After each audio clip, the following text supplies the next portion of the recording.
Manchester United, the Busby Babes. February 6, 1958, Munich, Germany. Manchester United were at their peak. The Busby Babes, young talents, average age 22. They had just drawn 3-3 against Red Star Belgrade in the European Cup. They were flying home, winners, untouchable. Munich Riem Airport. Technical stop for refueling. British European Airways Flight 609, an Elizabethan airliner. Outside, heavy snow. Visibility, almost zero. 3:04 p.m. third takeoff attempt. The first two had failed because of ice in the engines. The plane accelerates down the runway, but it never reaches the required speed. It overshoots the end of the runway, crashes into a house, then into a fuel depot. Explosion, fire, screams. 23 dead out of 44 people on board.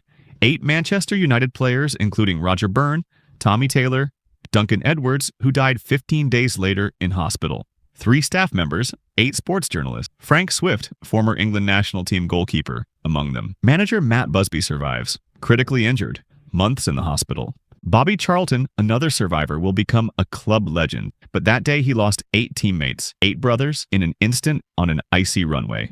Old Trafford commemorates the crash every year. A ceremony, flowers, tears. English soccer has never forgotten its Busby Babes. The snow extinguished the brightest young fire in British football. Hillsborough, 97 souls crushed, April 15, 1989. Sheffield, England, FA Cup semi-final. Liverpool versus Nottingham Forest. Hillsborough Stadium, 54,000 spectators. Just a soccer match, nothing more. Liverpool supporters, the Leppings Lane end, an old structure, narrow tunnels. Steel fences 10 feet high, 3 meters. No escape routes. 2:30 p.m. Outside the stadium, total chaos, too few turnstiles. Late opening, the crowd pushes forward, no real control. Police Commander David Duckenfield gives the order. Open Gate C, a huge service gate. Thousands pour in within minutes. The tunnels lead straight to the central pens, already full. 2:52 p.m. The pens overflow beyond all limits. Fans are crushed against the front fences. Some die standing up, suffocated by human pressure. Others climb the barriers, screaming for help. The match kicks off, then stops. 3:06 p.m. The referee suspends the game, but it's too late. 96 people die at the stadium. 97 in 2021, after Andrew Devine, who had been in a vegetative state for 32 years, passes away. Over 700 injured. The next day, the Sun blames the fans. Drunk, violent, all lies. 2012. An independent inquiry reveals the truth. The police altered witness statements and hid evidence. The fans were innocent. The tragedy was caused by negligence, poor planning, and criminal mismanagement. Hillsborough changed English football. No more perimeter fences.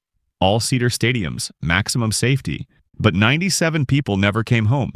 They went to watch a match and died crushed against steel. The number 97 is tattooed on Liverpool's heart, forever. Chapecoense, the flight with no return. November 28, 2016, hills near La Union, Colombia. Chapecoense, a small Brazilian club from the state of Santa Catarina. They had never won anything major, but that night they were headed to the Copa Sudamericana final against Atlético Nacional in Medellín, the game of a lifetime. Lamia Flight 2933, from Santa Cruz de la Sierra, Bolivia, to Medellín. 77 people on board, 19 players, coaches, executives, journalists. Aircraft BAE Avro RJ-85 charter flight. 9:50 p.m. The plane approaches Medellín, altitude about 10,000 feet, 3,000 meters. The pilot radios, fuel emergency, requesting immediate landing. Control tower, you're in a holding pattern, wait. But the fuel is gone. The engines shut down. One by one. Silence. Then the fall. The plane crashes into the hills near La Union, about 6 miles, 10 kilometers from the airport. Impact is catastrophic. 71 dead, only 6 survivors. Among them, 3 players, Alan Russell, Jackson Follman, who loses a leg, Nito. Head coach Caio Jr., dead. Most of the starting squad, gone. The investigation exposes criminal negligence. Lamia had not loaded enough fuel. They wanted to save time, avoid an extra stop. That saving cost 71 lives. Atlético Nacional asks CONMEBOL, give the title to Chapecoense. The request is granted. The Brazilian club is symbolically crowned 2016 champions. Today, Chapecoense still plays. But that team, those boys, that dream, remain buried in the Colombian hills. They were flying to the biggest match in their history. They never arrived. Heysel, the final of hate, May 29th, 1985. Brussels, Belgium, European Cup final. Juventus versus Liverpool. Heysel Stadium, 60,000 spectators. It should have been a celebration of European football. It became a massacre. The stadium is outdated, crumbling walls, weak fences, poorly separated sections. Sector Z, officially for neutral fans, is packed with Juventus supporters right next to the Liverpool end. 7 p.m. Tension is already sky-high. Drunk, aggressive English hooligans hurl bottles, insults, provocations. Then, they break the flimsy dividing fence, charge toward the Italian fans. Panic. The Juventus crowd flees backward. They pile up against a retaining wall. Old concrete, poorly anchored blocks. The wall gives way, collapses. A deadly crush. Bodies pressed together. Suffocation. Screams. 39 dead. 32 Italians, 4 Belgians, 2 French, 1 Briton. Over 600 injured. And the match, it is played anyway. UEFA fears even greater violence if they cancel it. Juventus win 1-0. Michel Platini scores from the penalty spot. He celebrates, unaware of the full scale of the tragedy. Immediate consequences. UEFA bans all English clubs from European competitions for 5 years, Liverpool for 6. 14 Liverpool fans are convicted of manslaughter. Heysel changes European football. New safety rules. Stricter segregation of rival fans. More rigorous controls. But 39 people went to see a final and never came home. In Italy, Heysel is still an open wound. Every year, Juventus remembers the 39 victims. Flowers, tears, anger, a celebration turned into a nightmare. Forever. Marshall University. The Silence of the Night. November 14th, 1970. Huntington, West Virginia. Marshall University thundering herd. College football team. They had just played an away game against East Carolina. They lost, but they were on their way home. Tired but alive. Southern Airways Flight 932. A McDonnell Douglas DC-9. 75 people on board. 37 players, the full coaching staff, school officials, fans, crew. Tri-State Airport, less than 1.2 miles, 2 kilometers, from the runway threshold. Final approach. Something goes wrong. The crew descends below minimum altitude. Visibility. Poor. Weather. Bad.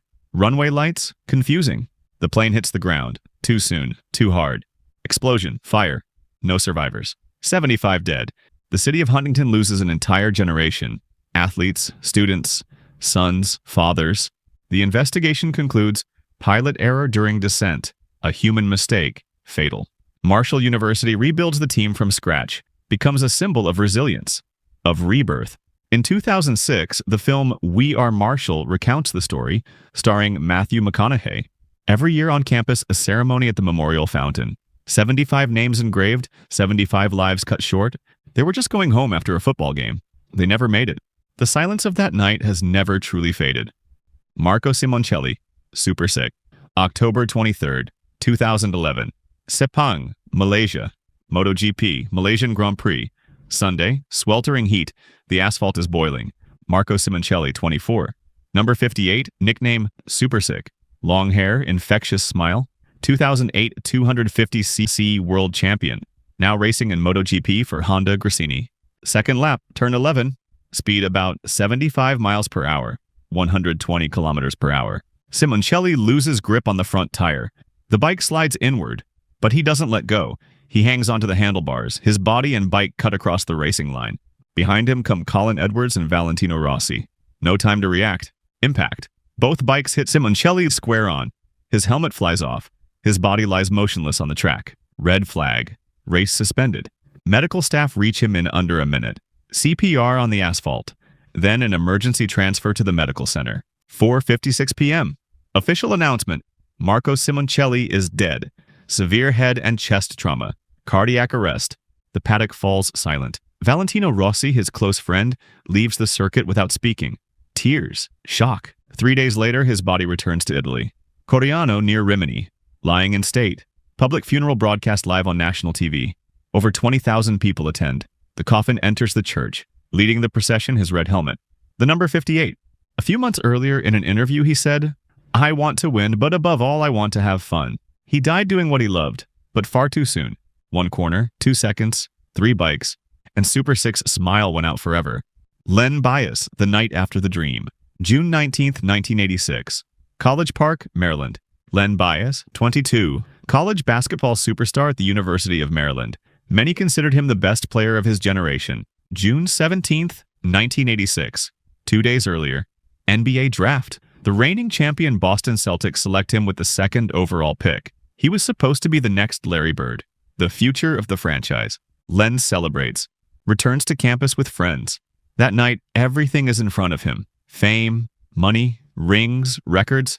Around 2 a.m., he starts to show alarming symptoms. Cardiac collapse. His friends immediately call 911. Ambulance rushes him to Leland Memorial Hospital. Doctors fight to revive him. For hours, nothing works. 8:55 a.m., Len Bias is pronounced dead. Autopsy. Cardiac arrhythmia caused by acute cocaine intoxication. A single dose. Extremely pure. Lethal. The news shocks America. More than a sports tragedy, it becomes a national warning. Congress responds quickly. The Anti-Drug Abuse Act of 1986 passes, imposing much tougher penalties for drug offenses. Many people later call him the athlete who changed the law. The Bias family turns pain into activism, creating the Len Bias Foundation to educate young people about the dangers of drugs. But Len? He never played an NBA game, never wore a Celtics jersey, never touched a ball as a professional. 2 days after the draft, one night of celebration, one dose, and the greatest dream turned into the saddest funeral. Nodar Kumaritashvili, the broken Olympic dream. February 12, 2010. Whistler, Canada, Vancouver Winter Olympics. Official men's luge training runs. Nodar Kumaritashvili, 21, from Georgia, son and grandson of lugers. Coached by his father, his first Olympic Games. The dream of his life. The Whistler Sliding Center track is one of the fastest in the world.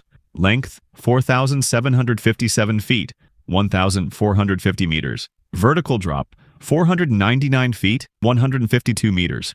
Expected top speeds, over 87 miles per hour, 140 kilometers per hour. In the days before, many athletes express concern. Some crash, others deliberately slow down. The track feels too fast, too dangerous. 1:40 p.m. final training session. Nodar starts from the top. Clean run, turn after turn. Turn 16, the last corner. Speed, 89 miles per hour, 143 kilometers per hour. At the exit, he loses control. The sled shoots out of the racing line. Nodar is thrown off. Just beyond the wall stands a steel support pole. Impact is brutal. His body is launched about 65 feet, 20 meters. Medical staff arrive immediately. CPR, desperate attempts. 2:45 p.m. Official announcement, Nodar Kumaritashvili is dead. Massive head trauma, cardiac arrest, death on impact. The IOC holds an emergency press conference. President Jacques Roguet calls it a tragedy that casts a shadow over the games. The track is modified. The men's start is moved lower to reduce speeds. That evening, the Olympic opening ceremony begins with a minute of silence. The Georgian team marches in with black armbands, tears in their eyes. One space in the group is left empty. Their flag is draped in black. The next day, Nodar's father says, "He lived for this dream. He was happy to be there. He died as an athlete." Nodar is one of only 6 people in history to die during training or competition at the Olympic Games. One wrong line, half a second of impact, and an Olympic dream became a tragedy, broadcast worldwide. If this video moved you, leave a like to honor these athletes. Subscribe to the channel so you don't miss the next episodes, and tell in the comments which story affected you the most. Sport goes on, but the memory of those who fell lasts forever.